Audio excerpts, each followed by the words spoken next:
My mind is set, my grind is set, my heart on ice cold. I'm only here to even a score. Whoa. My mind is set, my grind is set, my heart on ice cold. We down right now, but did it before. Whoa. See from here we going up. Made the call, I shown up. Now the game is sewn up. Say my name is blown up. We up, we up, we up, we up, we up, we up, we up, we up. See from here we going up. Made the call, I shown up. Now the game is sewn up. Say my name is blown up. We up, we up, we up, we up, we up, we up, we up, we up. Hello, everyone, and welcome back for another episode of the Knighted Ones podcast. It's episode number 53. And what does that mean? That means we've completed one whole season, our first season. You've been there with us the whole way. And we're now on to season 2. So this is actually episode 1 of season 2. And to help us celebrate, we have a special guest this week. On top of that, it's game week, so I hope y'all are as excited as I am. I'll be there. A lot of the crew will be there, and we'll be doing a little bit of tailgating and a whole lot of winning. So as a reminder, we are the only podcast that features a former UCF national champion, a former UCF radio host, an ESPN analyst and hoops player, an infamous rapper, our resident influencer and IG star shooting the breeze talking UCF sports. And remember to like and follow us on YouTube and check us out on the 70-plus teams and conferences on the College Huddle, the Big 12 Huddle, 4th in Florida, and a new stream coming your way soon. So without further ado, this week we're going to talk a little bit about the newly minted depth chart that we had hinted at last week. So we'll go over position by position. What are the surprises? Do we feel like it is what we thought it was going to be? Who's missing? So we'll talk a little bit about that. We'll talk about John Walker and his status as far as now we have a little bit more information on that this week. We'll preview our game against New Hampshire, which, by the way, is sold out. That newly announced this week. We'll talk about keys to the cane. We'll do some predictions for the rest of the season. We'll talk a little bit of listener love to shout out to those new listeners this week. And we'll have Alan and Josh battle it out in their Oxymoronic stats versus funny facts of the week. So without further ado, let's go ahead and bring on the crew. As always, first, Nobra, the producer. Nobra. Hey now. Wow, that was delayed. What was that?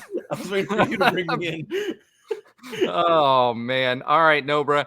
Give us the patented hair flip. We missed that this week. We attempted to try that, and it just didn't work. Our hair was just not long enough. So welcome back. Glad you're back so that I don't have to produce. So excited to have you. Thank you. All right. Next, let's go ahead and bring to the studio Trey Neal. What's up, Trey? What's up? Game week, best week of the season started back up. So I'm excited, man. How you guys? Yeah, doing? man. I imagine it brings back some memories for you, right? A little bit. A little bit. Are you crying? There's a tear going And down. I'm what 6-7 years removed, so I'm starting to lose my touch with it a little bit. So, we got to get you on the sideline. Then we got to get those passes. Gotta get those sideline passes. Shout out UCF. Next, we've got Ben Stout back to the silver screen. What's up, Ben? What's up? What's up? Glad to be back. Glad that it's game week finally. Ready to go, man. Yeah, Lake Mary's biggest fan right here. Ben kept us up to date as Lake Mary went on to their not only U.S. win but World Series international World Series win. So thank you, Ben, for keeping us up to date. Yeah, no doubt. Shout out to those boys, man. Congratulations. That's pretty awesome. All right, next to the stage, we've got Alan Levin. What's up, Alan? Hey, game week. Let's go. Best week of the year. That's an extra aggressive hair flip. Come on, man. Let's see it. You got to take the hat off at least. I mean, come on. I don't have enough for the hair flip anymore. Oh, man. Well, you better keep some more because we keep getting listeners and subscribers. So it's coming. That day is coming. Next, I'm going to go ahead and bring last but not least, but always last, Josh Lazar. Full crew this week. Yeah, this is what happens. Everyone gets back into the season and ready for football, and everyone just magically shows up on the podcast. Full house this week, baby. Automatically. Plus one too, and I'll get back to some bars in a bit. My voice is getting a little bit better. All right. So as you mentioned, drum roll, please. Welcome back to the stage, the OG of UCF podcasting, a friend of mine, and a heck of a guy, Andrew Phegley. Welcome back, Andrew. Hey, how y'all doing? Good to see you. Super excited. We had Andrew on our very first show. He's coming back to help us kick off season 2. So super excited to have you back and back behind the mic. Thank you very much. I appreciate it. All right, man. So we got lots to talk about this week. I guess let's go ahead and start with a little bit of text talk. We got to bring that back this week since we actually had a game. We had FSU get embarrassed in Ireland, at a last-minute field goal. Let's bring up our text talks. So, Ben Stout, what did you have for your text talk this week? I spent most of the weekend on a baseball field, so I honestly didn't pay much attention to the text talk this week. So I'm the worst one to go to first. That's so why I called you. Text talk. That's why I called you out. All right, Josh, save it, please. Sure, I got 2. The first one was that the Fighting O'Learys are holding their own. This is earlier in the game where Georgia Tech, you could tell that there's some good things going on. And then Alan, probably one of Alan's TED talks, I might be stealing it.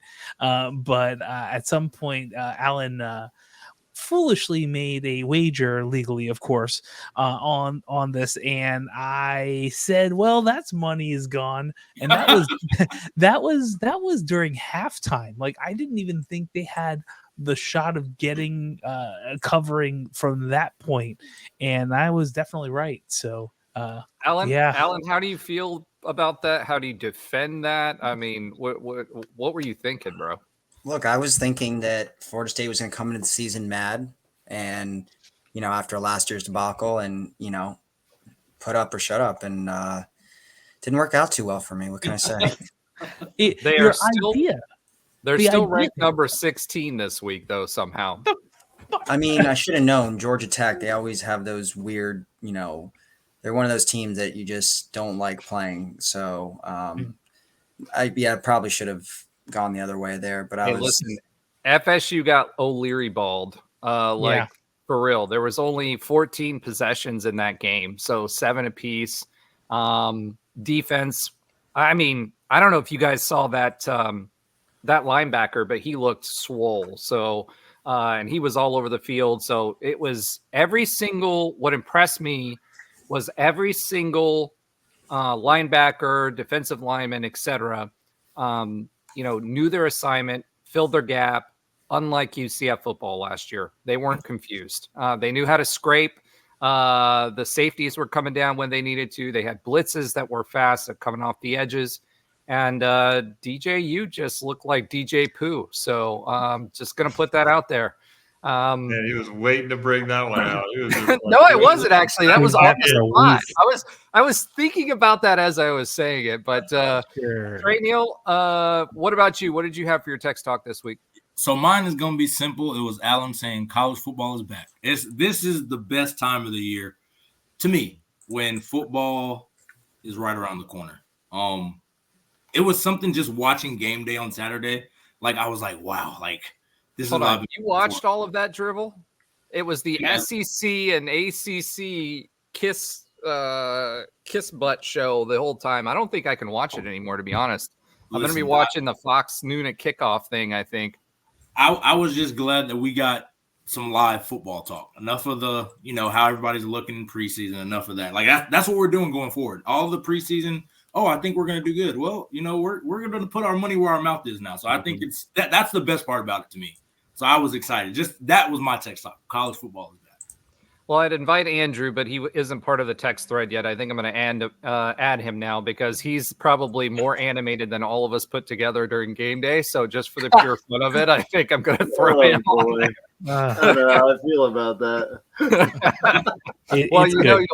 You'll make it on the show weekly. There you go. Yeah, you can just blast my crazy text. It's over. It's over the season.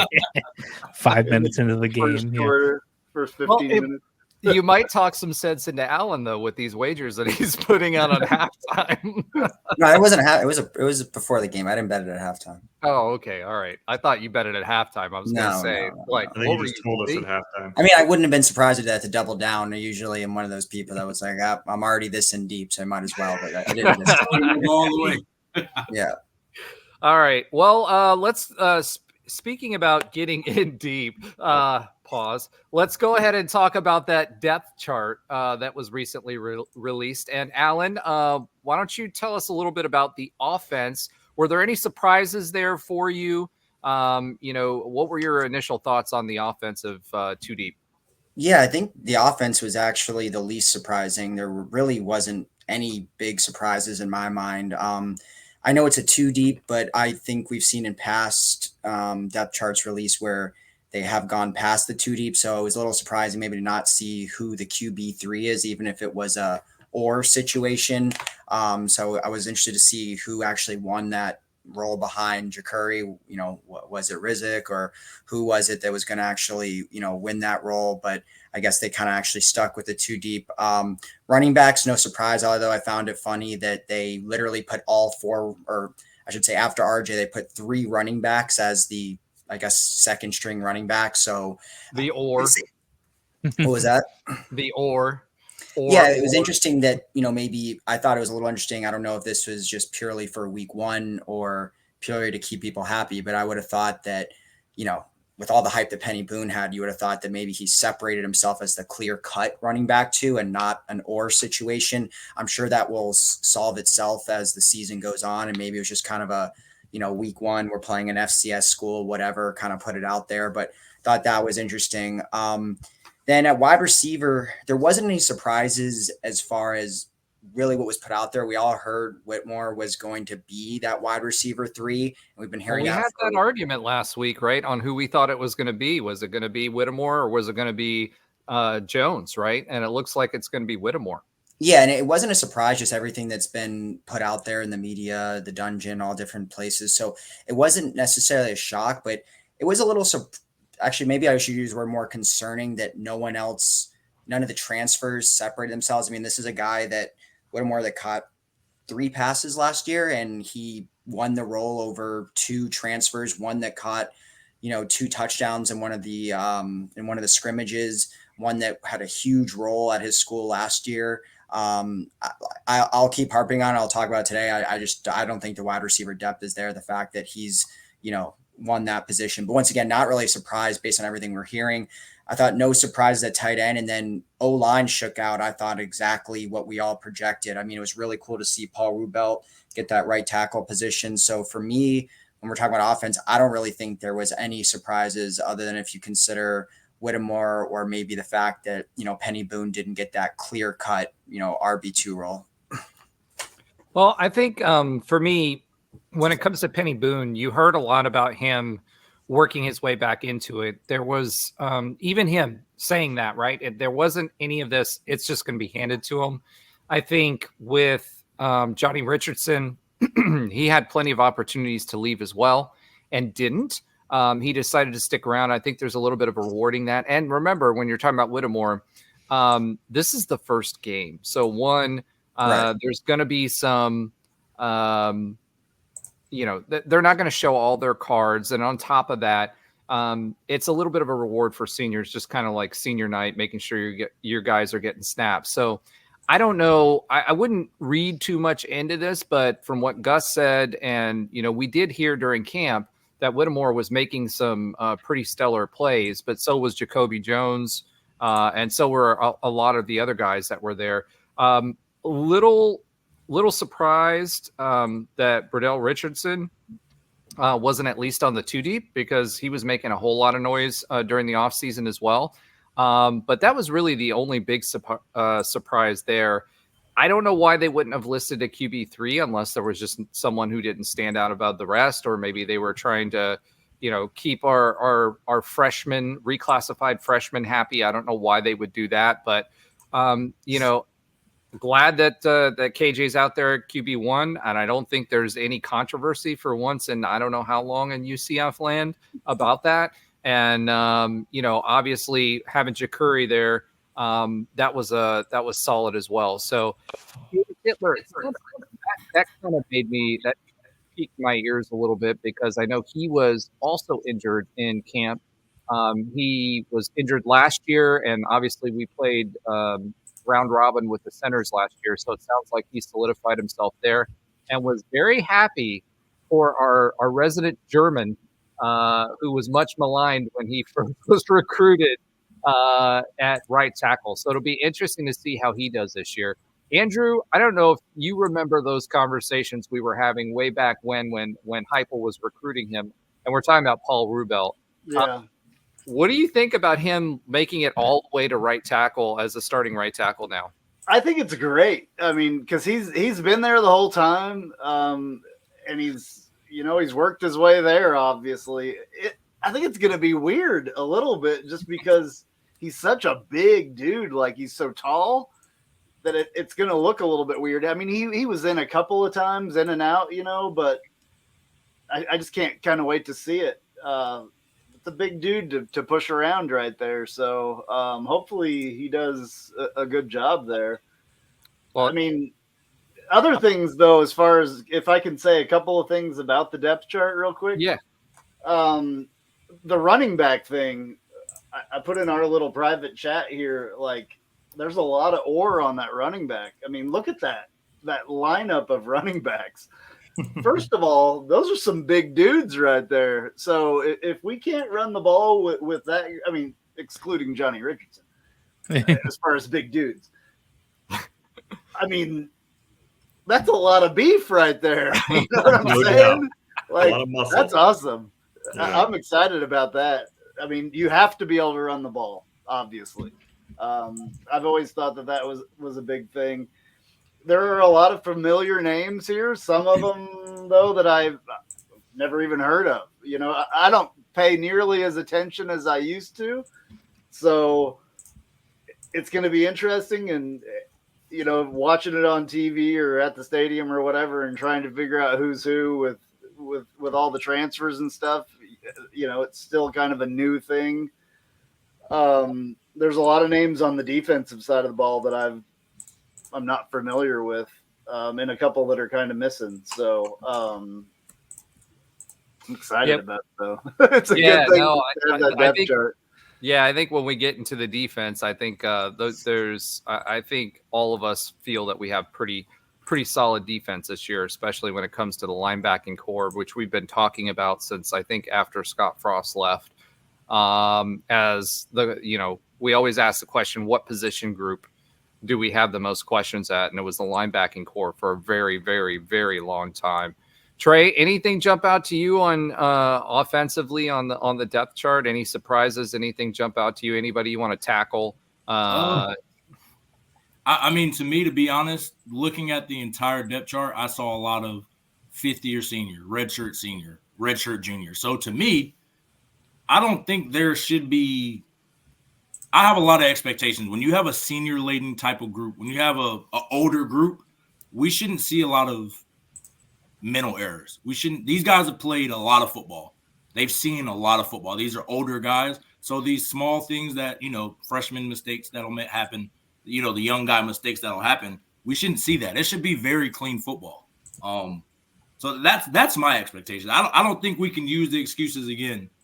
Oh, it's just they're just getting jailed. That's not an excuse anymore. These guys are vets. You can fix it. A lot of these guys are fifth years. I know what the fifth year schedule is. You take about 2 or 3 classes and you're studying your butt off around. It's football. You're taking 2 or 3 classes to keep you eligible. I'll say that. And you're just pouring everything into football. And this is a lot of these guys' last chance. So, so to me, that's not a good enough excuse for me this year. I think these guys are vets. They need to perform like it. KJ Jefferson's been in a million games. He played a lot in the SEC. So it's not going to be too much. Gus's offense isn't that complex to where it's like, I don't know what I'm doing. So that's my expectations. Well, going back to what Andrew said about the line and the beef, right? So where's the beef? The beef is definitely on the line. When I'm looking through these linemen, right? So left tackle, Murray Kite, 6'7", 318 pounds. Adrian Medley, 6'5", 305. Caden Kittler is redshirt sophomore, so he's still going to put on weight, but he's 6'3", 295. Marcellus Marshall, 6'5", 310. And then obviously Paul Rubelt, 6'11", and a very lean 330. 330. Yeah. That's a big dude. I mean, he's huge anyway because he's so tall, but and he's a lean 330. You look at him, if you see him and you don't think that's 330, but he's such a tall dude. He's 2 inches shorter than I am, but he's got 100 pounds, about 100 pounds on me. Basically. All right, so hold on. Was that a humble brag right there? No, it's not a humble brag. What I'm saying is he's 100 pounds. He's 2 inches shorter than me.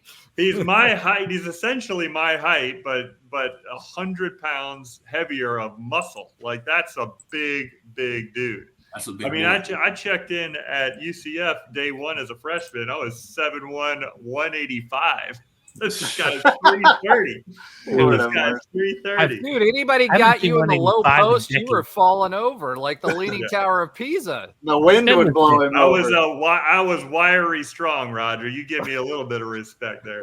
But no, I just looking at the offensive depth chart, I'll just kind of echo a few things that people were saying. I mean, I think Trent Winnemore, one of the things that Malzahn said in his press conference today was that he's always been a guy since he's been at UCF to do the little things really well. He's a good blocker, probably known as one of our best blocking wide receivers last year. He only caught 3 passes, but he was just an excellent blocker, and that's the reason why he got a lot of playing time. He just didn't really notice the playing time because we're not throwing him the ball, right? Yep. And I think that when you do when you're known for doing all those little things as a wide receiver, and then you get into camp, you've got the experience. He's a redshirt senior, and you've got that experience. You're basically, and then all of a sudden you make a couple plays with your hands. You make a couple of good catches. All of a sudden the coaches are going to notice that even more. You're already doing all the little things right. And then all of a sudden he makes these plays, which we heard, obviously, Jacoby Jones making a lot of great plays as well. But I think that those little details is what maybe is setting him apart, at least right now, and got him the starting nod, at least for game one. And so the last thing I'll just kind of echo is I was a little surprised, even though you heard you heard Cam Kenny being mentioned a couple of times over the last week or so. But I did think that the true freshman Flynn would kind of challenge for that number 2, or be in the 2 deep as that backup center role. Him being so highly rated out of high school as being the number 2 center in the country. So future's bright there. I'm glad we've got some good quality depth. And then lastly, it's to piggyback off of Trey's point, I mean, that's all that Malzahn seems to be talking about is the amount of collective experience that this team has in its players, especially on offense. But we're going to get to defense as well. We're going to kind of see the same thing, but but especially on offense. And so he always keeps talking about that, and then he always hedges his bets by saying, but the chemistry has got to be there. How are they going to play together, right? And so I think he's probably rightfully so, probably putting even more pressure on himself in this season, and in Gus's kind of put up or shut up year, I think. And so that'll be interesting to see how all this experience comes together, because they have a ton of game experience. But they don't have that together. So it'll be interesting to see how that unfolds. Yeah, definitely think the senior experience, we were talking about how different they said that camp was, for this team, and how much more they could get installed and how much faster they were able to move, with this team. There's a few surprises on defense that I'm excited to talk about. Alan, why don't you take us through the defensive depth chart, please? Yeah, I thought the bigger surprises for me were on the defensive side of the ball. Obviously, Malachi Lawrence got one of those edge rusher spots. Jala Kelly, I think there obviously was a lot of buzz coming, when he transferred to take that other spot. But lately there had been a lot for Call and Nixon to potentially take that spot. So it was interesting to see that Kelly got it. I guess good to see. I know he was extremely hyped out of high school, so not a major surprise, but it was good to see Call, one of Malzahn's earliest recruits. I think his second ever recruiting class here, did get that second spot there. So that was good to see. And Nixon also made the 2 deep as well. Obviously, defensive tackle, we know John Walker got injured. And on top of that, we had another injury at defensive tackle. So, who is going to fill in there? Obviously, we know that Barber was going to be one of the starters, and of course Lee Hunter. But it was interesting that actually Dotson, when he was originally brought in as transfer, was originally slated as a defensive end. So it looks like they slid him over to defensive tackle, which to me kind of talks about the lack of depth. I know we talked about defensive line being one of our stronger units, which I still think it is, but the fact that they had to kind of move Dotson over, maybe not use someone like LeBlanc or Andrew Rumpf at defensive tackle, and slide in, a former FCS defensive end at defensive tackle, kind of spoke volumes to me. And then very interesting, they brought this very late walk-on they had, I think it was a couple months ago, Tyreek Robinson, huge guy, well over 300 pounds. Looks like he got the nod there, I guess, as the at defensive tackle behind Dotson. So that was interesting to see that, it wasn't someone like Rumpf or Derek LeBlanc getting that spot, but a walk-on from actually a high school walk-on, someone that was considered a 3-star, but then, didn't get really heavily recruited in the first signing day and ended up signing on as a walk-on in the not in the early signing day, in the fall signing day. So that was interesting to see that. I thought that was a bit of a surprise. I guess that shows he was really under recruited, and, maybe someone that can make an immediate impact. Then at linebacker, for me, nothing really there. I think we all knew Pace was going to get that weak side linebacker spot, and Ethan Barr was going to get the middle linebacker. So to me, not really big surprise. And then, the backups there, Josiah Pierre, not a big surprise. We knew Andrew Harris was going to get a chance this year, and he got one of the other linebacker spots. So didn't think there was any major surprises there. And then obviously Ziri Alexander. So I thought that shook out exactly how it was supposed to. Pretty much all of the transfers we brought in the offseason either got a starting role or one of the backup roles. And then, some of the younger guys like Andrew Harris look like they're finally cracking the 2 deep, which is good to see. Then for me, at secondary, I thought that's where I thought the biggest surprises were. There had been, we knew some of the guys that were going to be there. We knew Brandon Adams was going to lock up one of those cornerback spots, but Mac McWilliams, there had been some recent buzz around him that he was kind of competing for that spot opposite of Adams. Wasn't 100% sure if he was going to ultimately get that spot, but he did. I thought that was, somewhat of a surprise considering how much Antoine Jackson has been hyped from after transferring over from East Carolina. Everyone said he's one of the fastest players on the team. Has made some amazing plays in practice and in the scrimmages. So for him to get that kind of backup role, I was a little bit surprised there. Then, at the nickel, no surprise, Braden Marshall, he had that role last year, so not a huge surprise. And then really the only true freshman, which I thought this was very disappointing, was Chasen Johnson. We heard, really since day one that he got to UCF that he was going to make an immediate impact, and he's already on the 2 deep. But I thought that was really disappointing for being that this was the highest ever recruiting class in UCF history to only have one starting freshman crack the 2 deep, especially when you compare the last 2 seasons. We've always had 2 or 3. Last year, Walker was on there, Marshall was on there, a couple other guys were on there. This year, I thought at least one of the wide receivers, like you mentioned, Roger. I thought Walt Claire Flynn Jr., I think someone else mentioned that. I thought at least maybe 3, maybe 4 guys. So I thought that was really disappointing. I know we are a senior laden team, like you said, Trey, but I thought a couple more guys would at least be in some sort of backup role. And then at safety, we knew Tennyson was going to be one of those guys.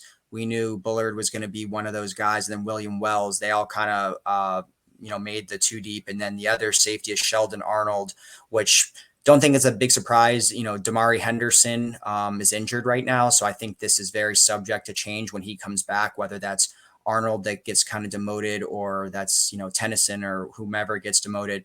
The bigger surprise for me, I thought Byron Threats was going to be, I thought he would get that nod. Once I knew that Henderson was not going to be ready for the beginning of the season, I really thought he was going to be that guy. He did pretty well at Cincinnati. He was the first transfer of the class, got a lot of hype from Malzahn and the defensive coaching staff. So I was a little surprised to see Arnold, who was actually one of the last transfers who had the least amount of time on campus and learning the playbook, ultimately lock up that role. So defense had a few surprises. One thing I do want to throw in there that might be affecting that Byron Threats thing. So a lot of people are reading into that, but he just had a baby. Literally, I think it was like a week and a half ago, and this is New Hampshire. So I'm guessing that probably had something to do with it. He wasn't there for practice. I can tell you that much for a lot of it because of the baby. So, sorry. Oh, apparently that was Josh's fun. I just made He's that going to have to come up with another one. It's not my fun fact. Thank you. I have a pretty good one of those. I just made that up. Well, that was a fun fact. That was We a keep fun saying fact. Byron Threats, but it's actually Brian Threats. Yeah. It's a fun fact for him and his family, and I hope they're doing well. And that makes 100% sense why he would not be there if he just had a kid. But he's there. Yeah. Is he not playing? Or I didn't say he. No, he's on there. The 2 deep. He missed some practice. So I think he also missed. If I'm not mistaken, he missed the third scrimmage as well because he was going out and when they were doing media interviews, he was talking about him expecting his baby anytime soon. That they had a jet to take him back up there. So. That's, I think, maybe has more to do with it than anything else. Okay, fair enough. Yeah, and one thing I want to stress is this is week 1 as well. So exactly. A lot of these things, this is going to change a little bit next week. And it's New Hampshire. Not only is it week 1, but it's New Hampshire. There's going to be some changes here, though. I'm sure. There's always some changes after week 1. You never know what's going to happen as far as performance goes by any of these guys. So there's always room for change. There's going to be some names, people are going to make some plays, some other people not going to make some plays. Some things are going to change on this. There's probably going to be some names added. There's probably going to be some names, taken away. So that's how I always feel about the depth chart. Yeah, it's looking at it from a defensive standpoint, one thing we didn't we'll kind of talk about a little bit is give an update on the defensive tackle spot. Obviously, there's a big person that's missing on that roster. We kind of talked about it last week. I do also find it interesting that LeBlanc did not get the call up to fill that defensive tackle spot. That really surprises me. So I don't know, maybe there's more injuries in that room that we know, or he's just not performing the way that is expected, but he's nowhere to be seen on this depth chart. So, who knows, but it'll be interesting to see on that second week.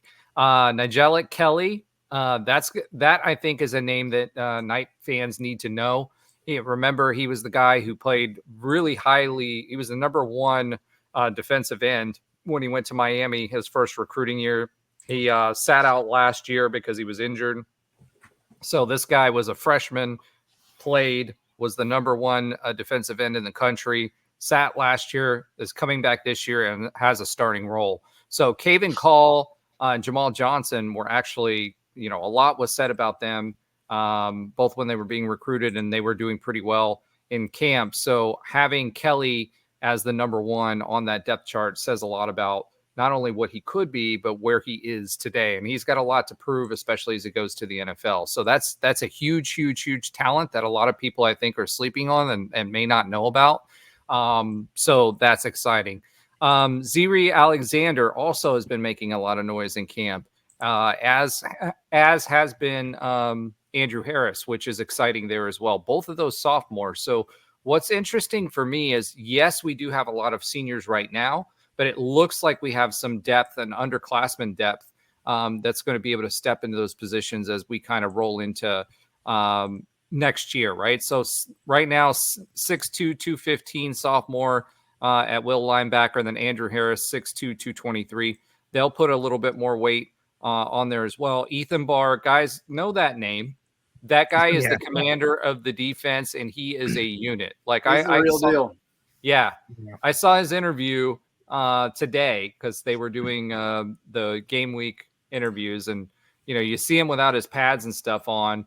He actually looks like less massive when he's in his pads than he does outside of his pads. And his arms, not to go all war chant approved on here, but he's got massive arms. He's just like, his body is like, he's a real deal linebacker. He's the guy that you want calling the defense. And on top of that, thanks, Josh. And on top of that, not only that, but he knows the defense, and he's taken complete command of that defense as both a captain, but everything we've been hearing from his peers is that he looks the part, he's earned the part, and he's commanding the defense in the way that he should be. And you need that as a Mike linebacker, especially one that is going to have that earpiece in his ear while he's out on the field. So communication has been the big theme for what they've been talking. Wait, they have headphones in now?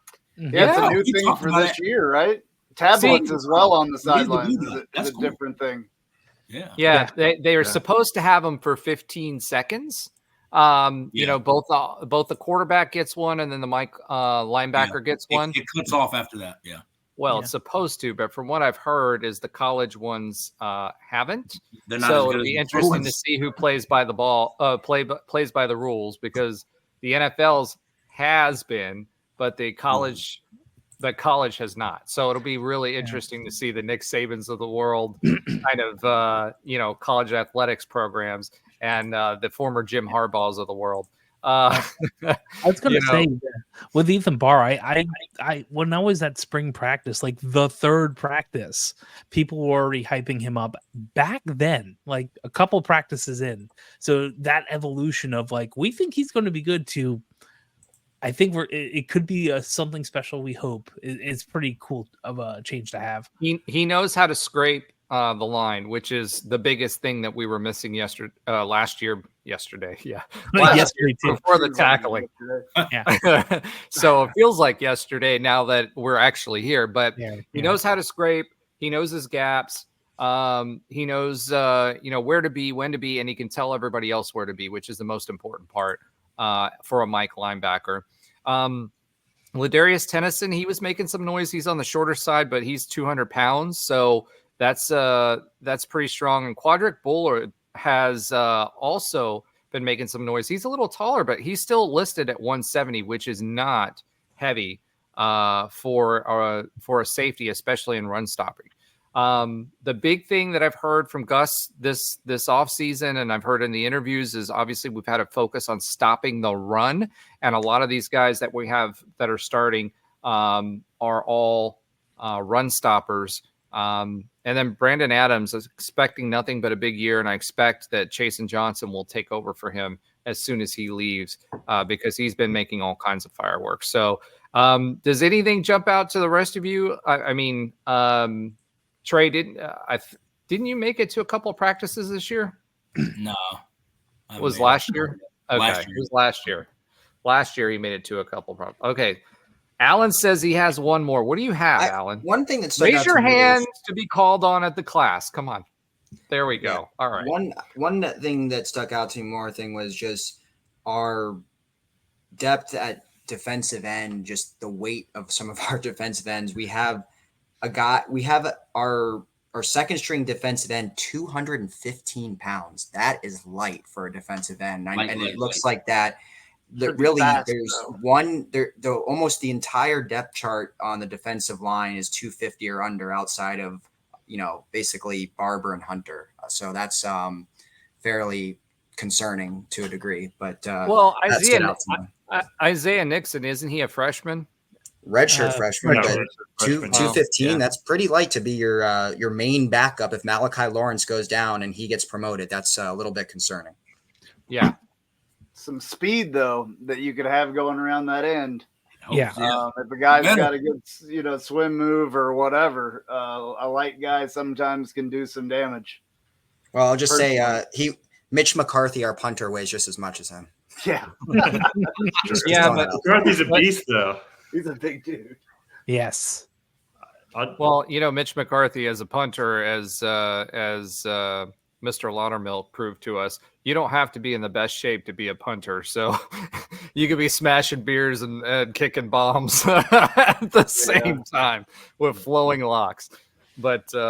But yeah, no, it's, for me, it's exciting. I'm really excited to see what Deshaun Pace can do this year. I think he's going to be a difference maker for us on in the linebacking core as well. I think in the secondary,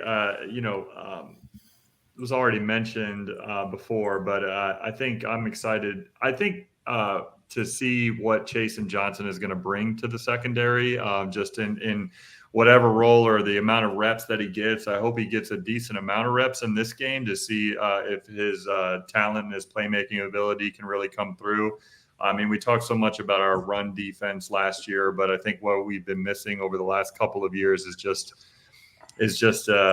interceptions in general, just going after the football when it's in the air. And he appears to be, from a true freshman standpoint, just somebody who is an exciting playmaker and kind of a ball hawk on defense. And so I'm interested to see. I'm glad he made the 2 deep. And I think, and again, this was already mentioned by Roger, but I'll echo it, is that I was surprised, as somebody who knew a lot about him in high school, in Derek LeBlanc.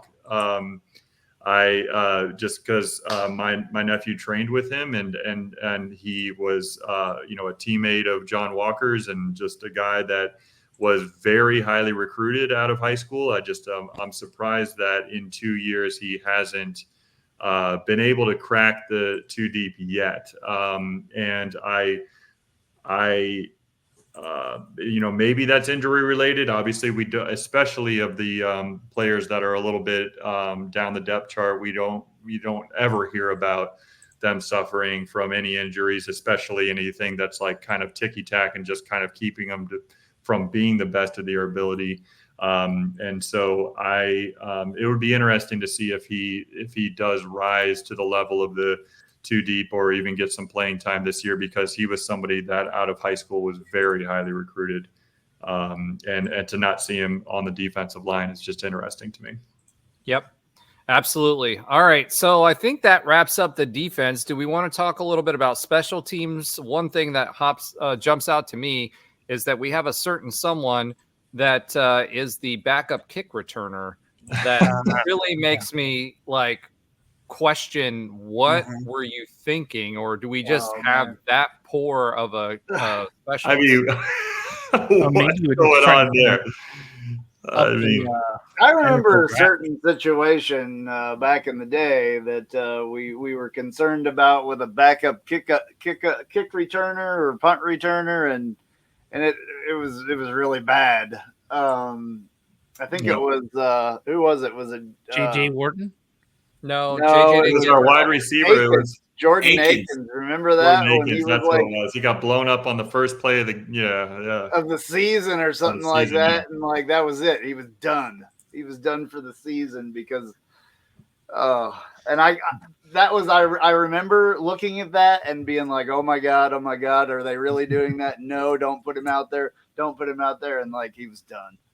Yeah, so, Bam Moore was the other one too. Alan just mentioned this. Bam Moore was the other one that was on, but that one was even worse because we were blowing that team out when he was out there. Akins was never got injured. He got drafted after the Peach Bowl in 2017 in the 4th round. So I don't think it ever happened to Akins. Definitely Bam Moore should have been pulled. Bam Moore happened in the 2019 season where Hypo kept him in too late at the end. It happened to Akins. It was the 0-15 season when we were playing Furman, first kickoff. Yeah, and it was the first kickoff, and he got out there, and I kept saying the entire time we were previewing that season, and I'm like, why is he out there? Why is he out there? Why do they have him return? And boom, it happened. And now hold on, Andrew. The people might be really just Traquan and him at the time. It was just those two guys. Yeah. People might be confused. I think we are talking about Bam Moore, actually, the first play of the season, but yeah, Bam. Furman was the third game of the season. Yeah. Bam was the first game of the season. It wasn't special teams, so it was. Yeah, just, it was Bam. Well, it's happened twice, so we got a great history. Yeah. So in other words, who we're talking about is RJ Harvey. Please do not put that man out there on kick returns. Which Yeah. is Johnny Richardson get like it, he was man. last year. Yeah, I don't know why they're doing Townsend Not at against punt this team, and- anyways. I mean, you want to Yeah, do it maybe later in the season against a top opponent that if we're like,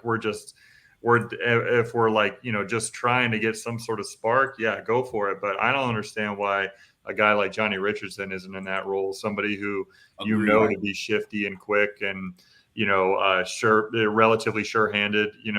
He's got kick return experience. I think RJ Harvey has kick return experience from us as well. But still, by the same token, this is his year.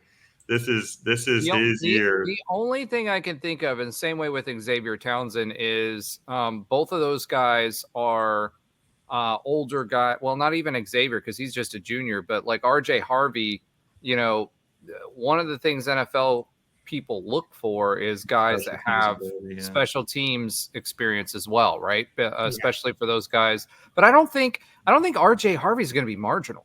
Like RJ Harvey is gonna have a great season. I don't think he's going to be borderline. I obviously we know that running backs don't get drafted as highly as they used to, but I still think that he will be able to do this on his own merits. I mean, based on what we were talking about last season about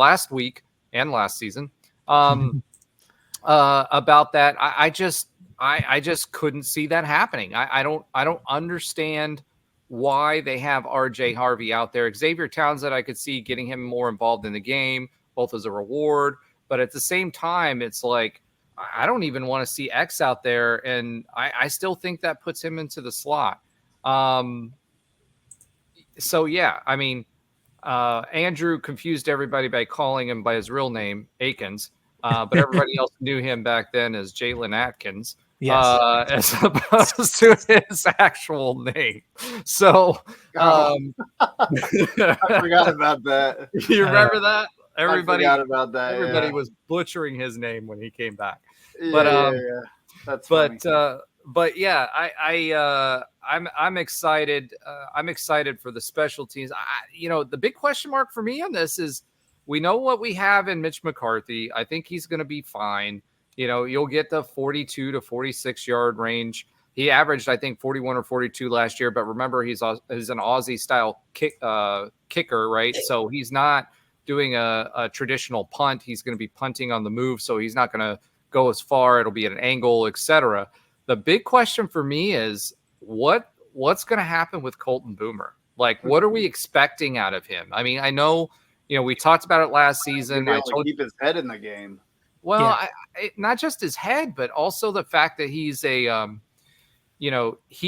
had dead leg at the end of last year. That was part of what was going on. Like I talked about it a little bit last year towards the end of the season. Gus talked about it, but that did get in his head after that. So who is Colton Boomer going to be this year? He's obviously not doing – I'm hoping he's not doing kickoffs and kicking as well like he did last year, because that does wear a kicker's leg out, if you're doing that. But I'm hoping we get year one Colton Boomer and half season Colton Boomer last year versus what we saw, because that put us in a lot of tough spots. Well, I think the most interesting thing about Colton Boomer is how he's going to miss a kick, right? And I don't care if it's a 42-yard kick or whatever, or like a chip shot. Like, how is he going to react after that first miss? I hope he doesn't miss, obviously. He better not miss any chip shots after last year. That's all. Well, yeah, but obviously, that's the thing. How is he going to react after that first miss is going to be the biggest question mark, I think, in special teams this season. I mean, well, Andrew, we termed the Obarski thing back when Obarski was around. I don't want it to become boomered by the end of the season. Yeah, man.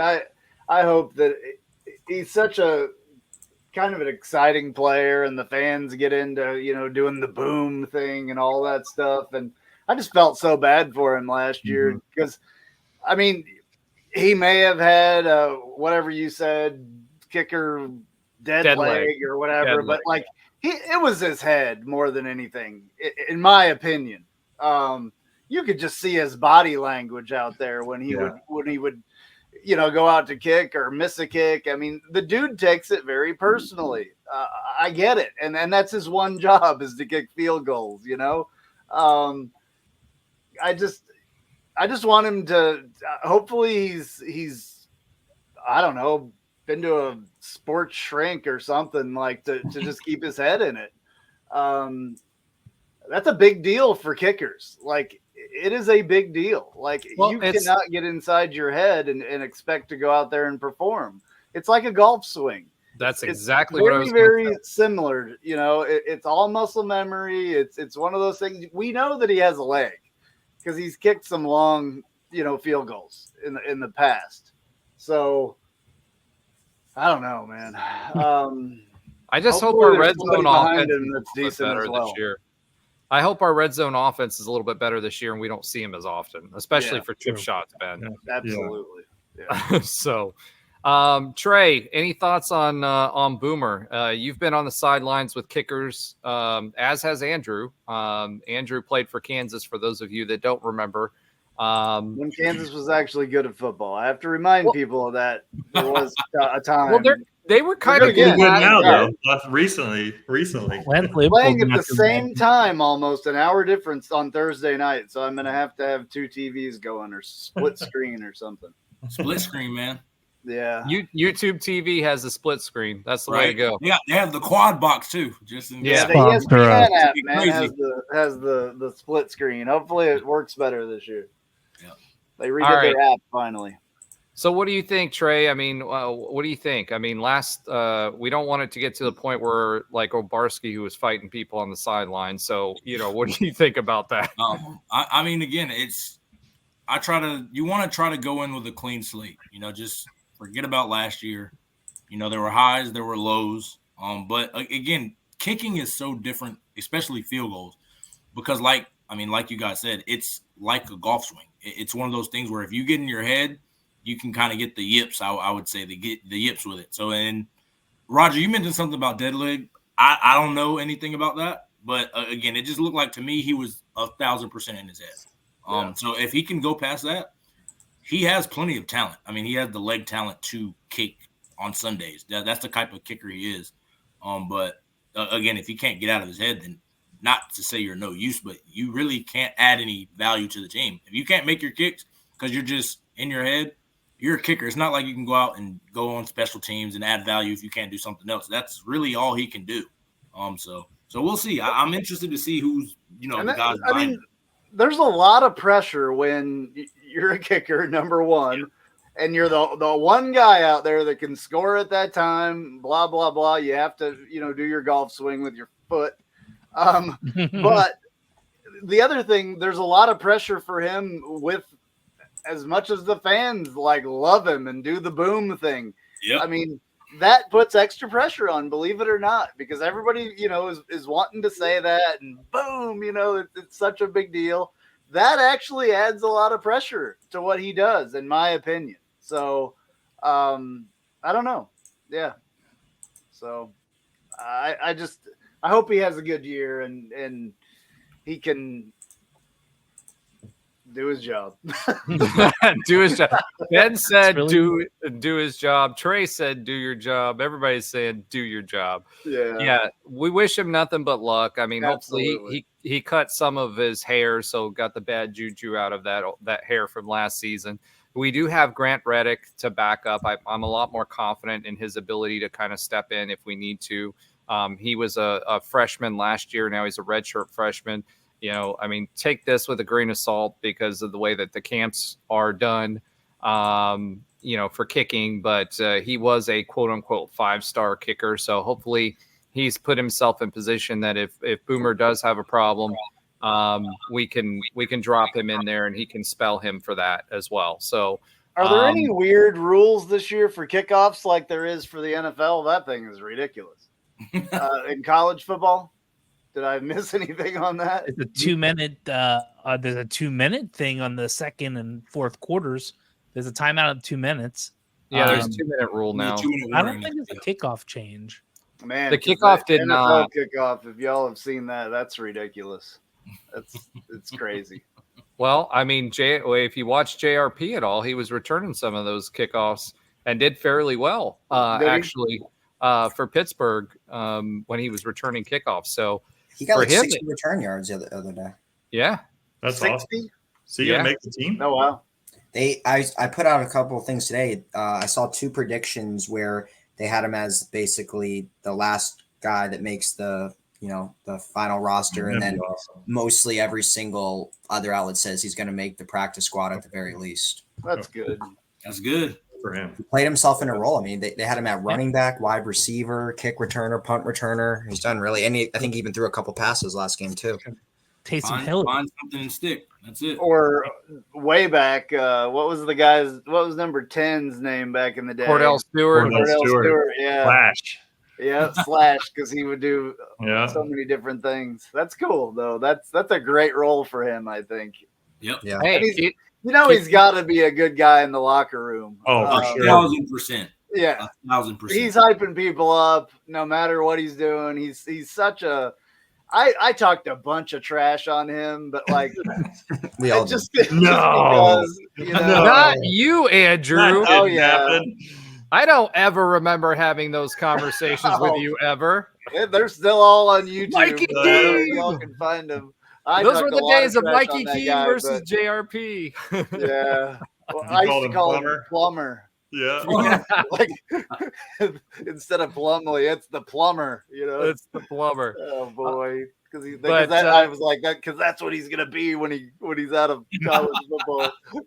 I remember saying that a couple of times. Well, he showed you that so far he's not a plumber. We'll see what happens. Such a good dude, though. He's a really good dude.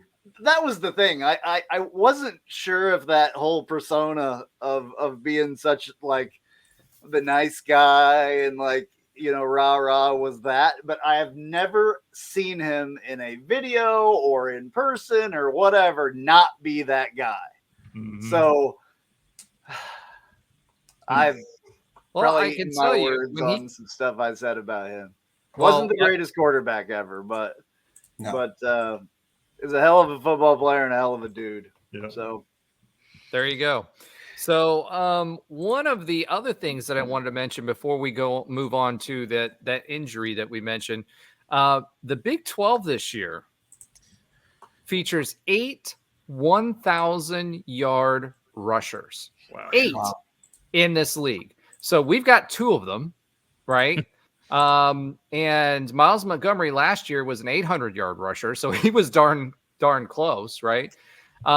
But 8. So all of those, we were talking about how the Big 12 has transitioned from the times of when Andrew played and throwing it all around the yard, right? This is this is more of an SEC style power football type of league. And we saw it with Kansas State last year. Kansas is running that smash mouth football. Obviously, UCF likes to go through the A gap as well. Wow. So just don't. But UCF likes to play power inside football. So Josh, don't. Just don't. I'll borrow something from Mr. Biden or President Biden. Just don't. So it's we play that smash mouth type football. You see Kansas State play it. Obviously, OSU has gone away from what they've been known for in the past, and it'll be really interesting to see how it shakes out in the Big 12. Now, surprisingly, RJ Harvey was left out of all of the All-American voting. So Taj made it from Texas Tech. Obviously, Ollie Gordon made it from OSU, but RJ Harvey was literally a few yards behind them and had more touchdowns. So I don't know how he's being left and being slept on, but this league, number one, their running backs are being slept on. But number two, RJ Harvey's got something to prove. And he just had a video that came out yesterday, I believe, that told his story. I'm telling you, I'm convinced this year RJ Harvey's going to go off. Yeah. That was a great. If you haven't watched that Hometown Heroes video, I watched all 30 minutes of it. Actually, it was quite good.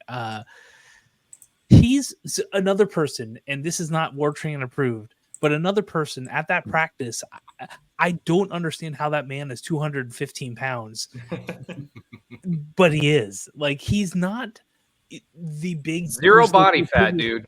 He's not a Latavius Murray type of back, but man, is he's like Simone Biles. Like, she is just pure muscle, and like 4'8", he is just pure muscle and a little bit taller. So I agree. He should probably be on some level of All-American, either a preseason All-American or darn near close. But you know what? He's just going to prove it in the game. I bet he loves that he's being underrated as well, though. Yeah. I bet you anything he's just the type of guy that will use that all year long. He's always said that. He said it last year because they were underrating him last year as well. He's a quiet guy. He's a quiet guy, and he's a quiet leader, but he's also the guy that when he signed with No Bull, was using part of his proceeds to buy shoes for the team. He is also the guy that's out there, going back to local high schools and is running camps for those kids. He's just a genuinely good person. And, and we've had those guys over the years. There's still, some parts of the UCF mom squad and I can't remember the center's name. What was his name? Matt Lee. Jordan Johnson. Huh? Jordan Johnson. Jordan Johnson. And we had the guy that was doing with him was a tight end. He's a filmmaker now. And Anthony Robertson. Anthony Robertson. And we had his mom on. They still do that Christmas thing for kids that are local to the Orlando area, and they're not from here. So those are good peeps right there. Really good peeps. Guys. So, and that's one thing I want to have her on this year to kind of talk up her. Speaking of another good peep, I've been trying to throw this in for a long time, and I know we were going to talk about some injuries later. Jordan Johnson. Jordan Davis. Jordan Johnson is not injured. Yeah, Jordan Davis. Breaking news. Talking about Johnson. So, man, what a bummer for that guy. Every year I think he's probably a fifth year guy. He's tried to play. This is Gabe Davis's little brother. I think maybe he had one or two snaps last year. I don't know. I could be completely wrong. Tore his Achilles like the second day after the last 2 years or 3 years trying to come back from a horrible knee injury, tore everything in there. But that dude is one of the most positive people that I've ever met. I've met him, been around if you follow his mom on social media, she's awesome. The whole family's awesome. Gabe Davis. 100%. And I just feel so bad for him. Like I didn't know about that until today. His I don't think anybody did. Said anything about it. Gus was the one really to say something about it today. And just what a bummer for that guy. But he is stuck around the team the entire time. He's always been there. I'm so bummed for him. Yeah, but it sucks. Yeah, it just does. Well, I'm hoping he does the coaching thing because he's as he's been injured, he's done a lot of that a lot of other team members have done when they've been. Mackenzie Milton did the same thing when he was injured, where he was taking on that coaching role. So I'm hoping if that's his dream that he will stick around and continue to do that. I think to your point, some of the worst luck. 3 ACLs. 3 ACLs in 3 seasons. I mean, that's just at some point you just have to hang up your cleats, and I think he's finally gotten that point. And if you think we all about know it, that Achilles injury that he's got now is devastating. Yeah. Most people don't come back from that. That's a bad one. And it takes a long time. Well, that's what I was going to say is it's not just like the actual injury itself, but he's gone through recovering from that, and that's not an easy process. He's It's been painful. recovering the entire time he's been on the roster. Yeah, pretty much. Because he hurt his knee originally in high school and never, man, what a bummer. Yeah, absolutely. So wish him well and nothing but the best. And I guess that's for him, for real, if that's what you do, because he's the guy that needs it. Absolutely. And speaking about other injuries, let's go ahead and pivot to the other one we were talking about, and John Walker. We started to talk about it last week, right as the news was hitting, because we actually recorded late last week. So we were able to pick up some of that from people that we know within the program, and then also hearing it in other places. But John Walker, he posted that picture of his knee in a brace, and it is a meniscus tear. The question is how bad? We don't know yet. We don't know how long he'll be gone. But Gus Malzahn did mention in his presser today that they are hoping to get him back during the season. So that means that the tear must not have been as bad. So because it can be anywhere from a 6-week recovery to like 12 weeks or longer. So, and Andrew, I mean, you know this stuff pretty well, given your history. I got a meniscus tear right now that I've had since college. Believe it or not. There you go. Never had it repaired. Oh. But but as far as time frames are concerned, depending on how the tear is, I mean, there's a pretty wide range. You can go anywhere from 6 weeks to 12 to 16 weeks. So, we were wondering whether he would be back this season last week. It sounds like, based on what Gus said, is he's going to keep us updated, and that they expect to try to get him back in this season at some point. So it can't be as bad. Maybe they can just get away with scoping it. I mean, for me personally, the way that Malzahn kind of said it, I don't know. I mean, I hope so, but he was like, Malzahn can kind of give some stuff away sometimes when he talks about like an injury. He didn't want to talk about it, but he was like, yeah, that's I mean, his body language sometimes can give stuff away, even though he does a lot of coach speak and is usually doesn't say a lot. But I just kind of felt when he mentioned that today in the press conference that it wasn't a good situation. So hopefully it can be. Meniscus can be weird. I don't know if any of y'all have ever had meniscus issues, but it can be really bad or it can be not that bad. Mine, I tore in college in 1996, and I've never had it fixed. It still hurts, but it's you can get away with it. I'm not playing football anymore, so it's just a little annoying pain every once in a while. But yeah, that's a big loss though, because that dude's a heck of a football player, and this was supposed to be his breakout year. Yeah.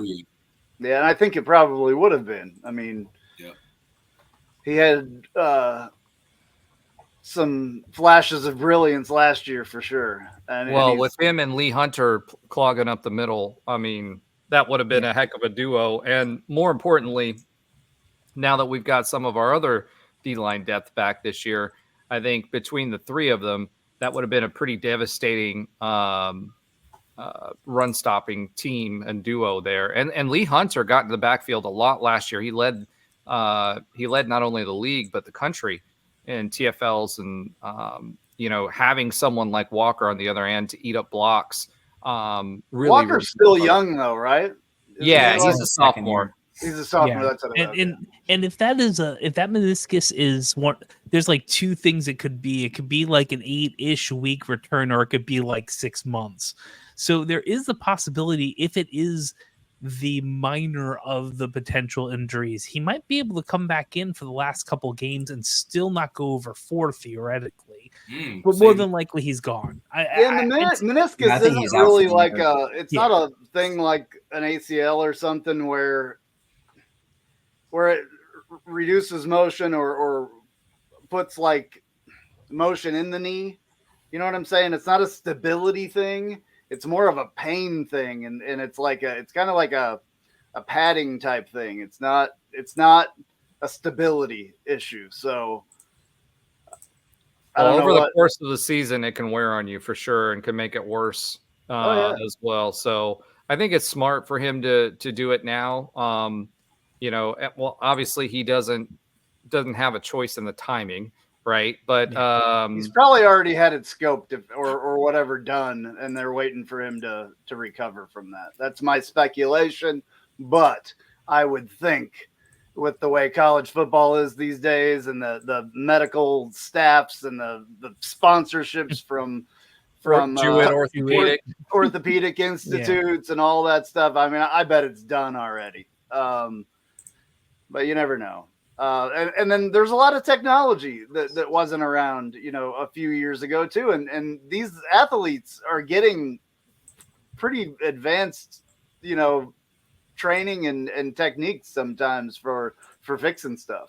Yep. They're almost pro athletes. So, we've got the Jewett team that's on the sidelines. So, he's at UCF, he's in good hands, right? Absolutely. And obviously we have I don't know if they're using stem cells or anything like that, but that's pretty popular on knees these days. So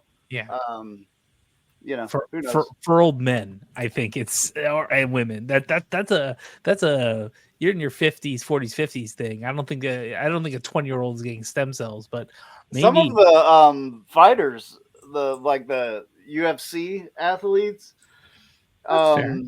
one of them, and I can't remember, he's not that old, but he got stem cells in his back or shoulder or something and just made a wild recovery. Hey, LeBron James got him. I'm just putting it out there. So did Kobe Bryant. I think a lot of athletes, like younger athletes, are starting to get him now. I mean, I could be wrong, but just Ben, do you think you would the stem cells would help you out? My issues were never my knees, but it was always a lower back, or I got scoliosis, and my feet and ankles were always my biggest issues as far as injuries or ticky-tack injuries goes. My ankles were terrible. So we just need stem cells everywhere because you got your ankles broken too much. College. Is that what it is? I need them, man. Stem cells, whatever the heck that means. All right. Let's move on to some happier thoughts and start talking about our predictions for the season. So, Alan, UCF does open as a 41.5 point favorite for our first game against New Hampshire. Why don't you talk us through the schedule? And as always, remember that to take the ESPN game predictor with a grain of salt. Because last season it lived up to its hype as usual for UCF as far as winning games as predicting games that we were going to win that didn't end up happening. So, Alan, how do you want to do this? You want to go a game by game prediction, or you want me to just run through the entire schedule? Or let's do a game by game prediction. We'll start with game one and then get everybody's thoughts. And let's go ahead and record it like we did last season, so that I got it. We've got a steak dinner. Well, we did we recorded the scores. We still have a steak dinner thing that never happened. I know, that's what I'm saying. That's why I brought it up. I know that's why you brought it up, right? It was who was it? Was it Trey or Ben? I don't remember. It was Trey. It wasn't me. It was Trey. It was because we were. I was in the middle last year. We were going to do it like Ruth Chris. No. This is a couple $1,000. 2 years ago, I swear I was just playing I was just like, I can't win, but I can't lose. That was my whole play the rest of the year. Somebody still owes us a steak, though. I know that. I have to go review the tape. I don't know. Yeah, exactly. Instant replay. All right, go ahead, Alan. All right. So, last year we recorded our score predictions before each game. So I don't know if maybe we'll just do the New Hampshire one this time, we always reviewed it after the week. But all right. So obviously we start off this Thursday, our season opener against FCS New Hampshire, 7:00 on ESPN Plus. I guess I could start with my prediction. Obviously I'm thinking blowout like usual. Other than Furman, we've had our way with our FCS schools that we play every year, the bye games. So this is pretty much a tune-up game for us. So, I'll go 42-3. Ooh, Alan says 42-3. And just to be clear, you mean that UCF's going to win, right? I do mean UCF is going to win. Okay, yes. just making Just for sure. clarity purposes, let's make sure we know that. Yeah. All right. Ben, why don't you go next? Because you always steal mine anyway. And no, I do what I always do. I did back a Nightline, and Roger would always accuse me of stealing his, even though I would prove that I wrote it down prior. But I literally flashbacks. Alan can accuse me of the same thing because I literally wrote down 43-3 right before he said 42-3. Oh. There we go. That's 43-3. You said 43-3. 43-3, and I can put it there if it would not block it out. There's too much America in that background. You gotta take a picture of it and send it in the group chat. Yeah, I'm doing it right now just so we're not. It's going into the text chat. All right, Trey Neal, what do you got on the New Hampshire game? Yeah, I think it's a blowout too. I think this is a tune-up, warm-up for these guys. Hope to see a lot of fireworks. So I'm gonna say 56-10. I feel these past few years I've been airing a little too low, but I mean, for what I remember, we've been coming out with fireworks against these early games. So I think we're gonna come out and hopefully make a statement in the sense that these guys are for real and trying to play clean football, but explosive football. So I'll say 56-10. All right, Josh Lazar, what do you got this week? That sounds like I need to write them down too. I believe that this is going to be a blowout. We're going to be at the second strings by the mid-third quarter. Hopefully we see Jakuri at QB maybe. I think we're going to go deep into the depth chart. I was thinking about 52-10. That's what I was thinking, 52-10. So not trying to Bob the Price is Right Trey here, but that's where I was at. Now I guess I need to write it down with a date and timestamp. Yeah. All right, Andrew, what do you think? Oh, I wasn't prepared because I'm not going to do this all season with you guys, but I guess we can do it in the chat or whatever. You're the guest picker. There you go. Celebrity picker. Permanent guest picker. There you go. Permanent He's guest the picker. PGP. I want to see 70 points. I always want to see 70 points against one of these FCS opponents. I don't know if Gus would do that. I don't know if he's done that yet in his history. I think the last time we did something like that was Scott Frost probably or Heupel. No, we did it against Temple. It's on your cup, Andrew. Oh, yeah, that's true. That is true. I got water in here, so you can't see it. But yeah, so was that the last time? That wasn't the last time we scored. I'm 70 checking points. I think Alan's right. We did it against Temple. We did against Temple. JRP had a record for most touchdowns in Oh a game. yeah. I forgot about that. Yeah. So 70. I want to see 70 points. 70-14. Well, doesn't Temple count as FCS at this point? I mean, we throw little jabs here and there. All right, so for me, I'm going to go 63-10. So not quite 70, not 56. I'm going to go right smack dab in the middle. I'm going to say 63-10. I hope I'm jumping. I'm going to be at the game this week, so I'm hoping I'm jumping around and in good spirits way too many times, and yelling UCF Knights so on kickoff. So I'm super excited. 63-10 for me. All right. Alan, why don't you take us a spin through the rest of the schedule and let us know what you think? And why don't we say who are the top 3 most difficult games that we face this season from everybody? Yeah, so, after the opener, we get a little bit, I guess a mini bye week, half bye week, as we don't have to play again to the following Saturday where we have what you would consider another tune-up game, which is against Sam Houston State, they'll be in their first year as an FBS program after getting the call up. They're in Conference USA, so essentially back-to-back FCS matchups. But life comes at us quick. Our conference opener is against TCU on the road the following weekend. So not an easy first real game. Not only is it on the road, but I know TCU was only a 5 or 6 win ball club last year, but this is a team as in the national championship 2 years ago. So I'm not going to take that game lightly. I think they're going to be vastly improved. Their recruiting has gotten better. They had some really good transfers in the offseason. And on the road, that's not an easy first matchup. Then we have one of 2 bye weeks real early in the season. So week 4 ends up being a bye week for us where we're going to have 2 weeks off before we welcome Deion Sanders and the Buffaloes into town. Got Colorado there for our second conference game and week 5 there. After that game is the big one that we all have circled, which is the Florida game, October 5th. In the swamp.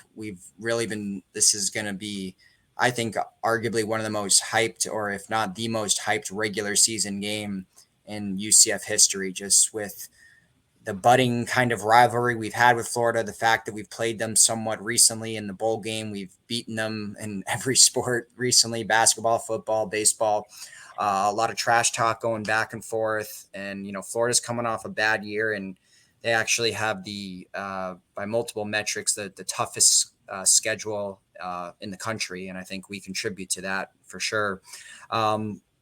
That will basically finish out our non-conference slate once we, play Florida. Then we head right back into conference play a week later against Cincinnati at home. Should be one of our easier games. They're widely projected to be the worst or bottom 2, bottom 3 team in the conference. Then from there, we have, I think, one of our sneaky toughest games, which is Iowa State on the road, which is essentially like week 7 there. That's going to be a tough game. They had 9 wins last year, a team that I think will be in the mix for the conference championship. After that, we head back home and we have BYU, which, again, they're projected to be one of the bottom 3 teams. So, somewhat easy home game against BYU. Then we go home. We have another home matchup against Arizona. If you recall, they were ranked 21 in the preseason poll. So we'll see if they're still ranked at that point, but have a fairly tough home game there against Arizona. And, they have one of the best quarterbacks in the conference, if not the country. Then we go play their in-state brethren the week after on the road, Arizona State. Head out to Tempe. It's obviously going to be one of our longest road trips of the year. Fortunately, we have a bye week. I think it's a perfect time for a bye week right after that, going all the way across the country to Arizona. We have a week off, and then we go right over to West Virginia on the road, which I think is actually our toughest game of the season. It's going to be there the second to last week of the season on the road. And then we finish up on Black Friday, but it is not going to be against USF. It is going to be against number 12 Utah for the season finale, which at that point we're going to be either out of it or maybe even possibly playing our way into the conference championship in a very, very tough closeout game against, what right now is a top 15 team, but maybe at that point could be a top 10 team in the country. Yeah. So interesting season this season. So you already kind of tipped your cap as far as who you thought the hardest game would be. What are the 2 other most difficult games in your estimation? Yeah, I think by far West Virginia. I just think the fact that it's on the road, I think that's our toughest game of the season, followed by, obviously I would say Utah. I do think Iowa State's sneaky tough. And, I honestly, I don't think there's any gimme games, obviously, outside of the obvious, the first 2 weeks of the season. I wouldn't consider any game on our schedule a guarantee like we used to pencil in, Temple or Tulane or whomever it was back in the American. I wouldn't take any of these games. Tulane wasn't a penciled game by the time we were leaving it. By the time we were leaving, you're correct. They weren't. In the beginning, they were the ECUs, whomever, Memphis before they got good, whatever the games we used to always pencil in. But, so I would consider the 4 toughest to be West Virginia. Hold on, Utah. we said 3. Oh, I'm sorry. Then I would say West Virginia, Utah, and Florida. I don't care how bad Florida is. A game in the swamp with SEC talent. I don't think that's an easy game by any stretch of the imagination. And so I would say that's our 3 toughest, in my opinion.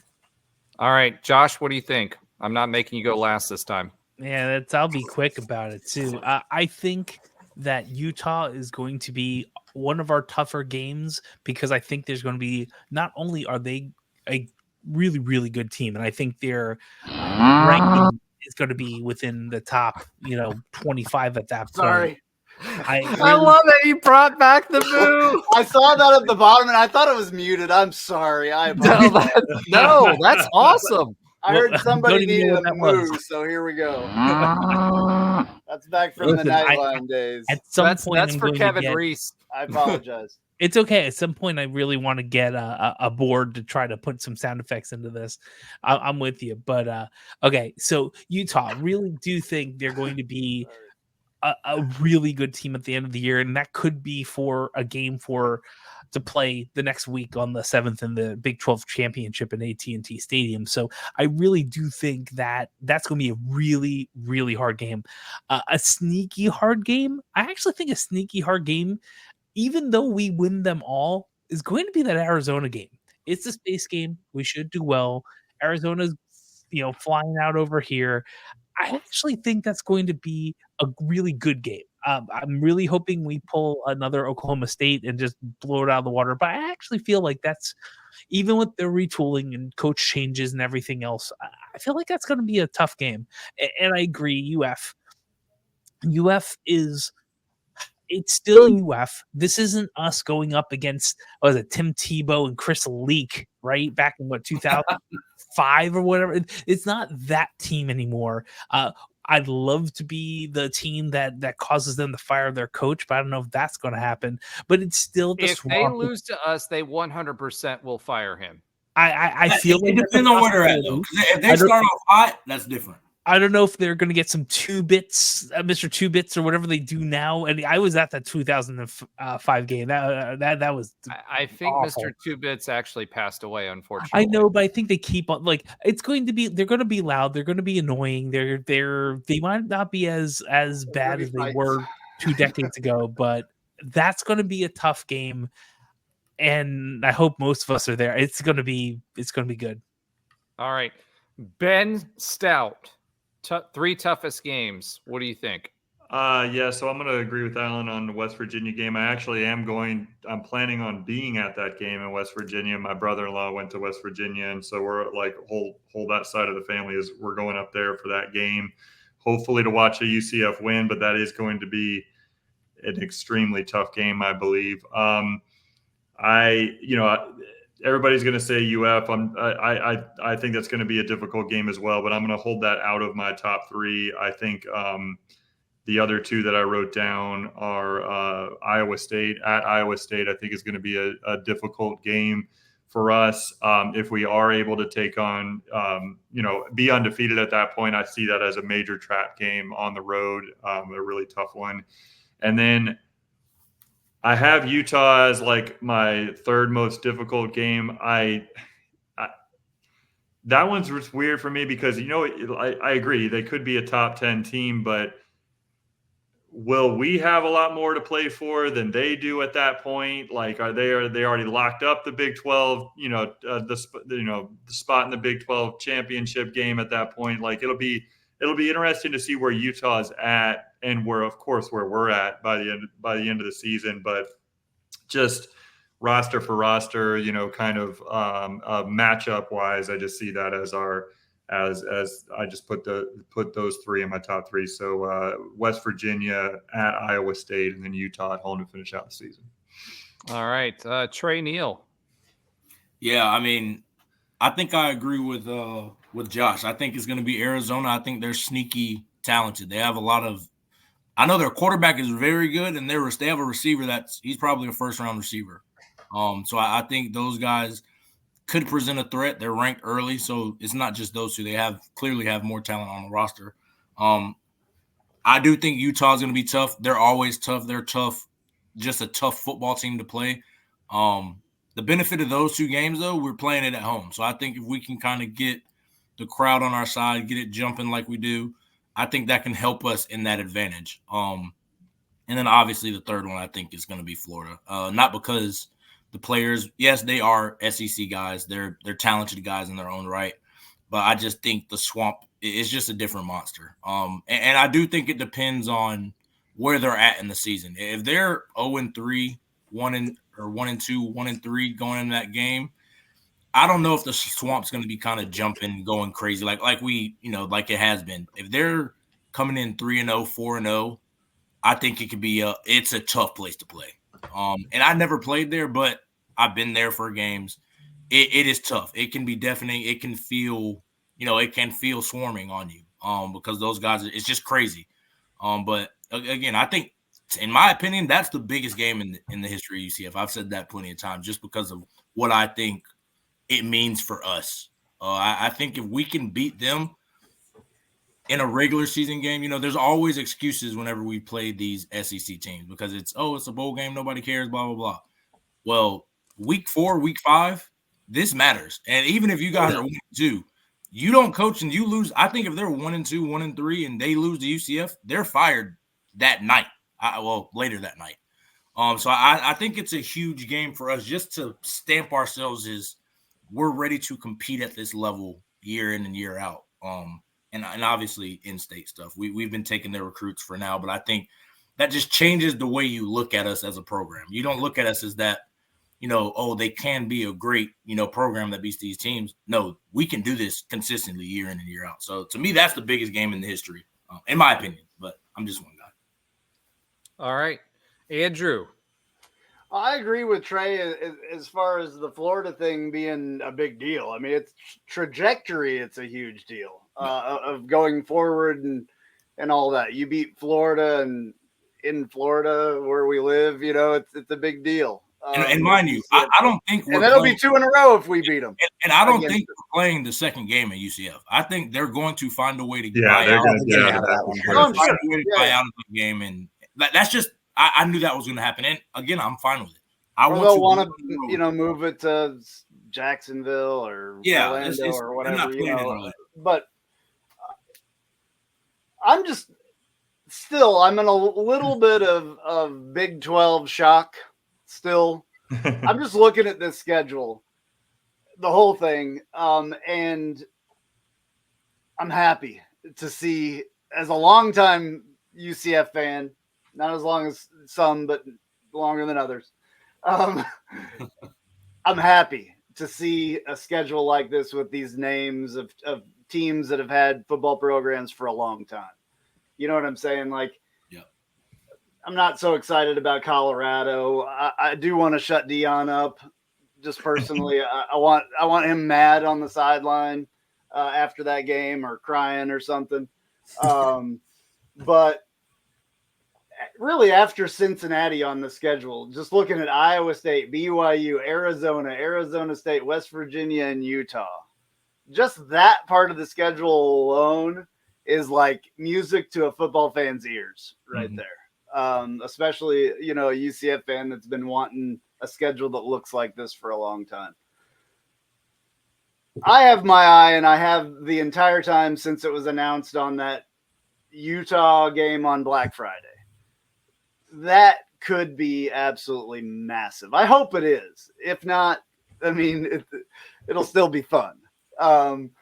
But that one is big, and Iowa State at home. Somebody else mentioned that. That's a big one as well. That's an interesting place if you've never been there or seen it.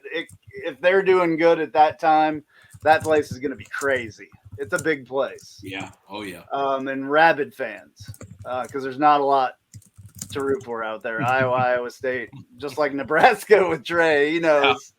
He knows that Midwest football fan. Their weekends entail of getting ready for the game on Friday, and then going to the game on Friday. And Sunday, they're waiting to see who we play next week. That's all they care about. Yeah. So, I mean, those are the Florida, Iowa State, and Utah are the big ones for me. Who knows? I mean, if we can make it through the TCU Colorado thing, I think that's going to be TCU, Colorado, Florida. It's good That measuring will stick. tell what our season's going to look like in those 3 weeks, right there. I agree. I think.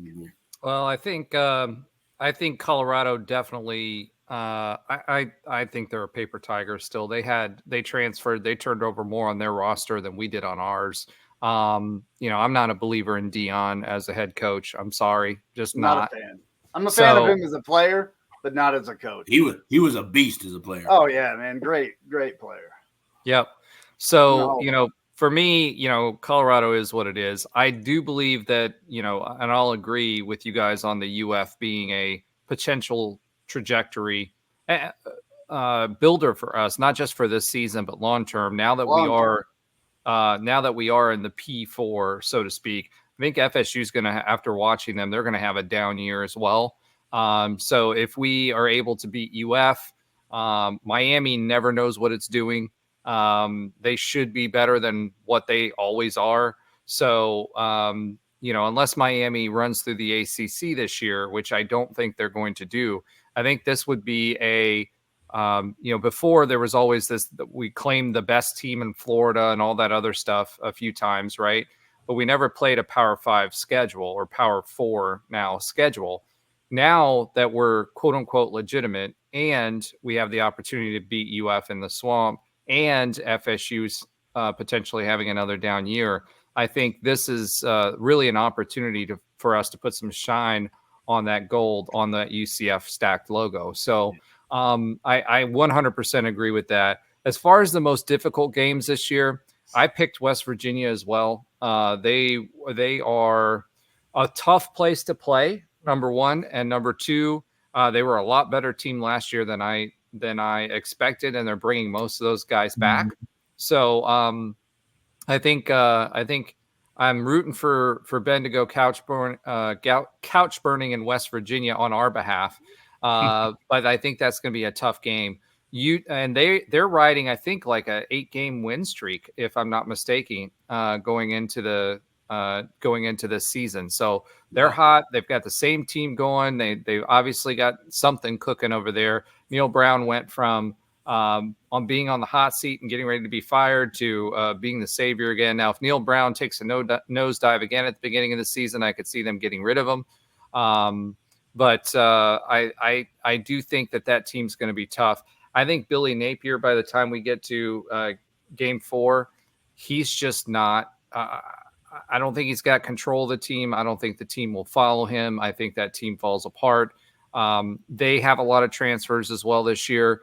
Their defense was suspect last year. It'll be interesting to see what their defense looks like now. Offensively, they're still anemic, so they can't lean on their defense like they have traditionally. We'll see by the time we get to the game with Florida, but I don't think that's going to be our most difficult game or the most difficult team that we play.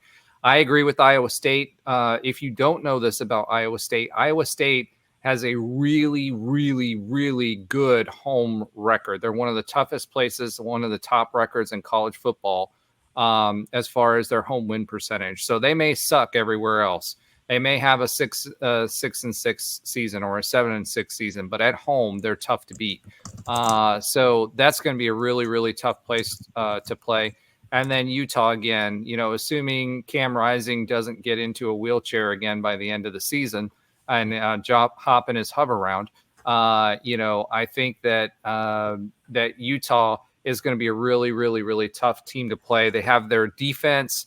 Their defense is always stout. It reminds me a lot of George O'Leary football, lines and defense. So they know how to win. But at the end of the day, I think that those 3 teams, because of where they are and who they are, will be a tough environment to play. Now, if UCF is not in contention for the Big 12 championship this year, I think the Utah game actually swings in our favor even more so if the pressure is taken off for the Friday night game. So it'll be interesting to see where we are. A lot of Utah fans and other folks were saying, hey, look out for this game to have championship implications. If it does, the house is going to be rocking. If it doesn't, it takes the pressure off the team and we can still play spoiler, kind of like we did for Houston back in the days, the Casey Keenum days, if you guys remember those. So yeah, those are my three most difficult games of the season. All right. With that being said, I think I just want to say I think what's fascinating about the Florida game, and we're going to talk a lot about it leading up to it, is that like if we lose that game, like our season is like by far not over. No. If we beat them in the Swamp, their season is over. Like they follow up our game with Tennessee, Kentucky, Georgia, Texas, LSU, Ole Miss, and then ends the season with Florida State. Like if they don't beat us on their home turf at night, then their season is over. They might not win the game the rest of the season. Yeah, and so like that's what's fascinating about the game. No matter what their record is going into that game, if we beat them in the Swamp, their season's over. And I just think it's so interesting that if the reverse happens, then our season's not over at all. It's just hey, it sucks that we missed that opportunity to become the state champions and all that stuff. Like it would suck. It'd be devastating for us just as fans. But our team, our season, our hopes are not over. Their season would be over if they lose to us. I think Napier's career at Florida is over if that happens too, regardless of what I don't care what their record is going into that game. If they lose at home to us, he's done. I don't think he's done. I don't necessarily think he's done that week, but he's done after the Tennessee game because he's going to lose a team and then he's going to get blown out at Tennessee, the next week, and it's just going to be over for them. It depends too on how they come into the game. Remember, they play Miami this weekend, so if they beat Miami, they're going to be riding a high, and then if they do lose to us, and if they come to the game 4-0 and they lose us 4-1, there's no way he gets fired right after that game. But like you said, Ben, I think then you go into that murderer's row of schedule there. Yeah, they lose to us, all the wins going to be out of their sails, and they're going to probably end up maybe losing out or losing a bunch. I mean, as of right now, projecting 4 to 5 wins for them, anyways. Right. As of right now, if they are 4-0 going into us, that's 2 top 20 wins based on the preseason poll. I mean, Miami's 19, Texas A&M is but it's the preseason poll. I get it, but if we were in the top 10, we'd be all talking about the preseason poll. I get it. That's 2 ranked teams. The only thing I'll give Miami is they got Cam Ward coming back, and I expect him. He was running for his life, but he was throwing bombs all season because that's all they really had last year. Yeah. And I expect them to do the same thing, and Cam Ward to come back and absolutely annihilate Florida's defense on their first go around. So I want Florida to come in undefeated just for our help. I hope we're both going in undefeated. Imagine that, because that means game day is a potential if we're both coming in. The storylines would be crazy. I mean, that means at that point Florida had beat ranked Miami, ranked Texas A&M, coming undefeated, and then we're coming in. After a couple of these decent wins, TCU, we're going to have all the media fare of beating Colorado and Dion, and then we both come in on an in-state matchup that historically hasn't happened too many times. That would be really, really cool to see that. I'd rather beat them at their best. I mean, honestly, that's reaching the level of what FSU UF was before they became what they became, right? As far as their rivalry was concerned, it's a good start to that kind of thing. So we don't have any consistency in playing them, though. We won't play them again for another 7 years if we even play them right now, right? But who knows how that changes? I mean, at the end of the day, I think that the most difficult thing that's holding us back in playing Florida is there's still that perception of the Big Three, even though it doesn't exist anymore. And then secondly, the size of our stadium. We cannot give away enough visiting teams tickets to do that. So, as much as I was all about the home and home train when that all was going on, with Terry Mohajir, the reality of it is the gate that they're giving up to come here and play at our stadium. It doesn't make it worth it for them. It's almost like playing a buy game. And how much money that they'd lose on that. And that's the biggest thing holding us back, I think, with having home and homes with UF and or FSU. Well, I also think logistically it's going to be very tough now, too, because the SEC's ballooned to 18 teams. How many out-of-conference games are they actually going to have? One is earmarked for Florida State. And then if they have one earmarked for an FCS program, for example, I mean, We run out of they may games. move to 10 in-conference games, and then we just wouldn't be able to play them because it wouldn't even Well, be they're currently aren't they currently at 8? 8 what? No, they're Eight at 9, right? They're at 9 conference. So if they move to 10 in the future, then there's no chance that we ever play them again unless they drop their FCS game or drop Florida State, which I would assume wouldn't happen. I don't Yeah, think Florida we can State top is Florida State. mandated to play Florida in the Yeah, so there could be a there's chance we just something by never play the them by the again. government of the state of Florida that mandates that to happen. Yeah, Which so they'd have to drop their FCS game, which I don't know if that's going to happen either. That ain't never gonna happen. well, either way. All right, enough Florida talk. We've got a whole pregame show to talk about Florida. And we'll probably have my resident co-host on 4th and Florida come in, who's a Gator, to come talk about that game as well. So for now, let's go ahead and pivot. There it is, finally, to Alan's Oxymoronic stat of the week. Are we not going over keys to the game? I guess not. All right, that's cool. Well, we can go to the keys of the game after that because I didn't see the keys of the game. Sorry. All right. So my oxymoronic stat of the week has to do with openers. So a couple little fun facts here. UCF has won their last 8 season openers in a row. So we are going for our 9th straight season opening win. Every single one of those season opener wins of the last 8 has come against a group of 5 or FCS outside of Georgia Tech in the COVID shortened 2020 year. Overall, since we've become a D1A program, which was in 1996, we are 18-10 in season openers. So we have a pretty good record.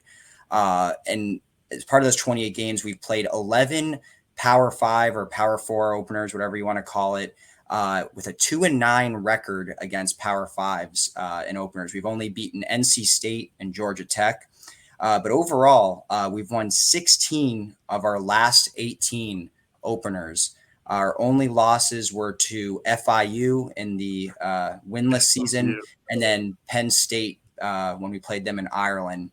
And then overall, 16 of our last 19 season openers have been either an FCS or a group of 5 school, which does not change this year when we play New Hampshire. And that is my oxymoronic stat of the week. All right. So a few of those stats of the week. Josh looked really angry during that, and that hypes up our stats versus facts rivalry that we have going on. And Alan unfortunately took the lead because Josh, you've been off touring the country with your business, so we missed you for a few weeks. So Alan is up 4-3 right now. He made up a little bit of ground on you. So Josh, what's your sometimes funny fact of the week this week? You're on muted. You're muted, Alan bro. stole one, so you didn't need to say that. I had it, man. Come on. Alan stole one, and I will. Okay, so I'll have to adjust a little. So UCF has never lost a home opener to an FCS team since they moved to FBS 1A, since Alan kind of told that. Who's the last team that UCF lost to in a home opener that's currently in the FBS? And the offensive coordinator of that team. Name the offensive coordinator or name the team? First name the team and then name the offensive coordinator of that team. We actually talked about this during the episode a little bit. The last team they lost to that's FBS now? Correct. FIU. Season home opener. FIU.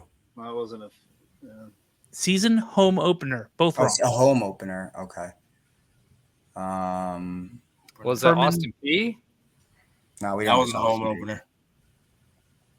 The only Home reason opener. I'm saying this is I'm trying to remember who we talked about in the We episode. actually talked about the offense, actually. Amazingly It has enough. to be at home, obviously. Was home. Georgia. So our recent is it recent? No. I think it was. I feel like it was an SEC school or an ACC school. Nope. This was an FBS school. It wasn't like Tulane. It No, was, yeah, well, It was SEC, FBS. was it Sam Houston State? Virginia Tech. Georgia Southern. getting closer. They're FBS. You said Correct. They're FBS now. Sorry. though. Sorry. FCS. They're FCS. Oh, they're FCS. Oh, that's a big difference. Okay. Yes. Yeah, that has to be pretty way back, right? It is.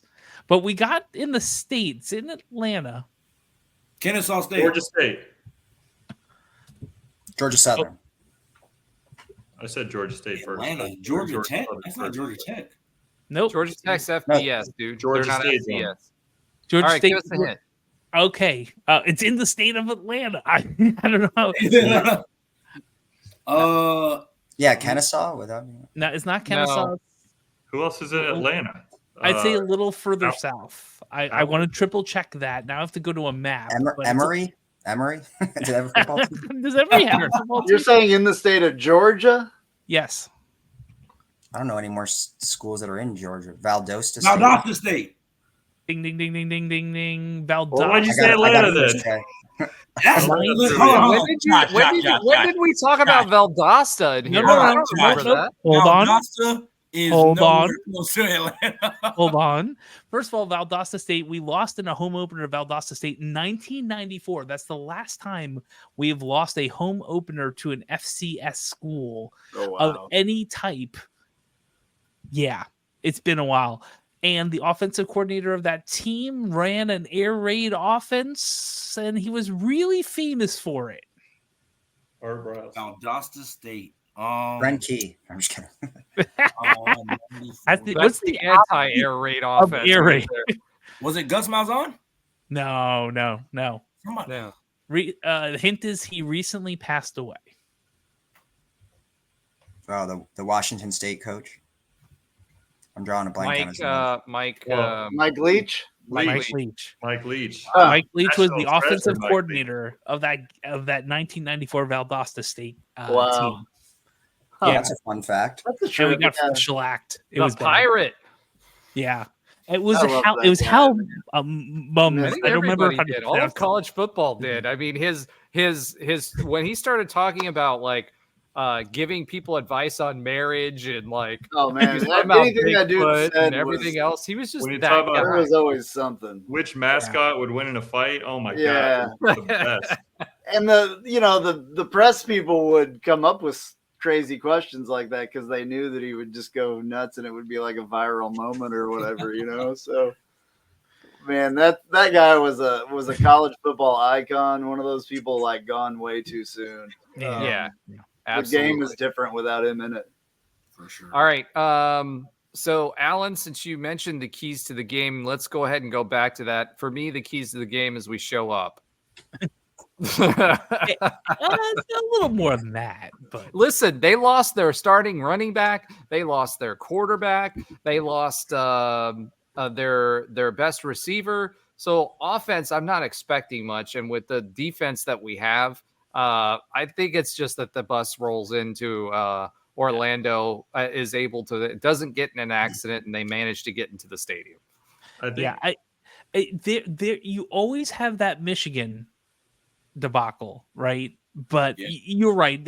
With the right mindset, and they are there. I think that's the key, having the right mindset to execute well. And I will say this, I think Gus has harped on penalties so many Yeah, that's what I times was in about to different interviews that I think he wants to see not only showing up, but he doesn't want to see 10 penalties in the game. Like, I think that's going to be one of the bigger, can we play well and play clean without any penalties or limited? I think those are the two things we're going to look for. Gus was so mad after last season. There's no way on God's green earth that any of these teams are going to take us by surprise. No, I don't think they're going to take us by surprise. But They're definitely, I was going to say the two things for me in this game is number one was what Josh just said. I mean, can we play a clean game? Can we limit penalties? Because I think that's going to speak to some of the discipline that Gus has been harping on in the offseason. And then the other thing for me, and it was in a couple of our score predictions, like where we had, we might have had beat them by 50 points, but we had a 10 in there. We had a 14 in there. Like, I don't want our defense to give up a touchdown. That's my second biggest thing that I'm looking for in this game is I certainly don't want our defense to give up a touchdown. I think I don't care if we give up a garbage field goal here and there, but like, I don't want to see them running on us at all, and I don't want to give a touchdown, because in these games against these types of opponents, you just look for little clues of like, what type of team do we have at UCF, and if we can play a clean game and our defense looks much improved, not just on paper anymore, like on the field, because we got nowhere to go but up, in my opinion, on the defensive side of the ball. Those are the two things I'm looking for: discipline and defense just playing lights out. All right. Anybody else want to give their keys to the game other than show up? Yeah, and maybe for Trey pregame, make sure you get that pregame ritual in. Otherwise, it might be a problem. Do it, man. That's what happened at Furman, right? That's what happened with Furman. Is that what happened? Did you skip the ritual? I don't know what happened that whole season. I don't know what was going on. We don't either, Trey. We don't either. We were just as confused as you guys were. Trust me. That was some bad juju going on out there. I will never forget it. I can tell you that. I'll never forget it. I remember Andrew talking about how hard it always was every week to say something. Oh, it was horrible. It was horrible. It was just nothing positive to say. It was just as hard going out there being like, oh, I'm sure. We were like, bro, what are we doing? Like, why are we? Oh, let's please not talk about it. Let's just move on. Let's move on to this season. All right. Okay. So we got our keys to the game in. I think I don't know if you want to run quickly, like really quickly, Alan, through the NFL updates, since there's been some roster cuts. And then we'll move into a little bit of listener love and close it out. Yeah, sure. So there was some cuts, some were expected, but some positive stuff.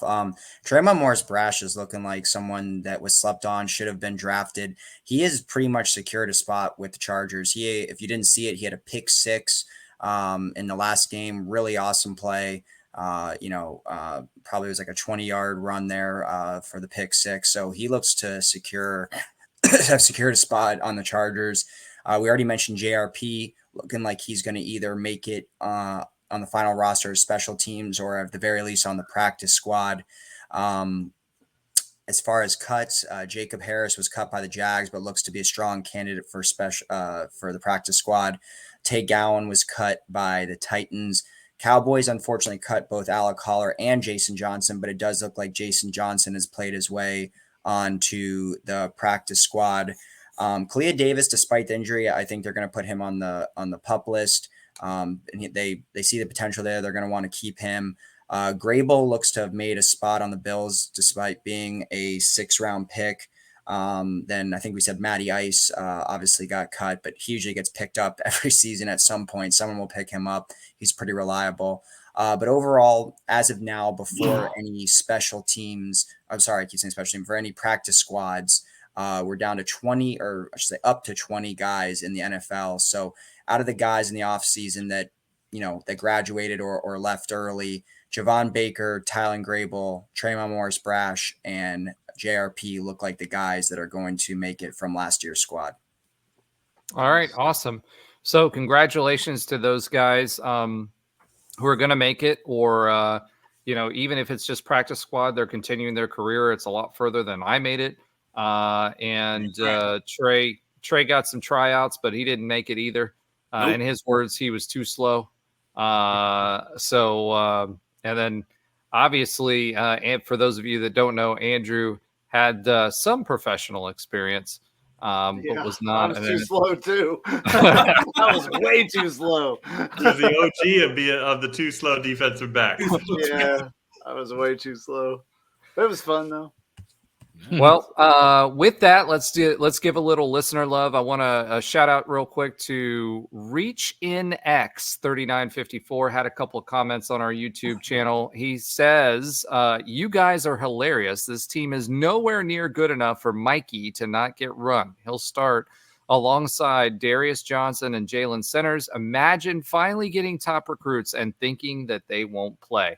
So we went a little back and forth on this one, right? And so just to clarify and to put a dot on this point, what his take or her take was that basically our definition of getting run 7 to 8 minutes or so was not what he would call getting run. Yeah, we can throw there. 8 minutes is a lot, It's a man. perfect day. I appreciate the comment, but 7 to 8 minutes is a lot. In the beginning of and remember the context, we said in the beginning of the season. Oh yeah. I have confidence that he can earn more if he plays up to his level of talent. But him getting more than 7 to 8 minutes, having not been with this team as long as some others, I'd be shocked. But that'd be awesome if he plays up to his potential. All right. So with that being said, I'm just going to allow Josh to do a quick update on sports that Alan doesn't watch. And the only reason I'm going to bring that up, because I know we're going right at 2 hours right now, is because Josh told us that UCF beat Florida in soccer 3-0. And that didn't turn out to be true. So that's not us, by the way. There's a good Kendrick Lamar thing there. I'm just gonna stop right there. What happened was it was like late at night, and I searched online for the women's score, and Twitter, I'm not calling it X, Twitter had us winning 3-0, which is true. That was in 2022. So that was what really happened was UCF women's soccer. They had a couple of draws this week. They had a draw with Utah Valley on Thursday and with 1-1, and with UF on Sunday 2-2. It was not a 3-0 win, although I really would have liked that.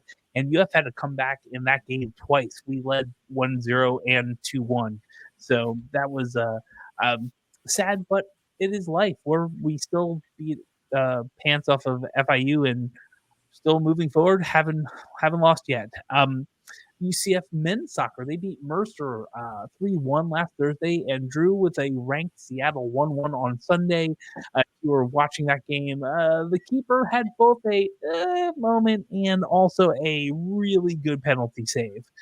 It was interesting if you watched the penalty save, the keeper was really going back and forth and back and forth and back and forth, and then right at the center, right at the dead center of the kick, went to the right and just got a full hand on it. It was really good. So that's the other sports that Alan doesn't watch, and my bad late night web research. All right, thank you very much. His bad late night web research. That's what it was. So I don't know what else he's searching for late night, but we'll leave it at that. All right. Research spelled like the cows. Oh God, research. Get one in there if you got it queued up. Oh, I'm sorry. Yeah, I wasn't listening. Okay.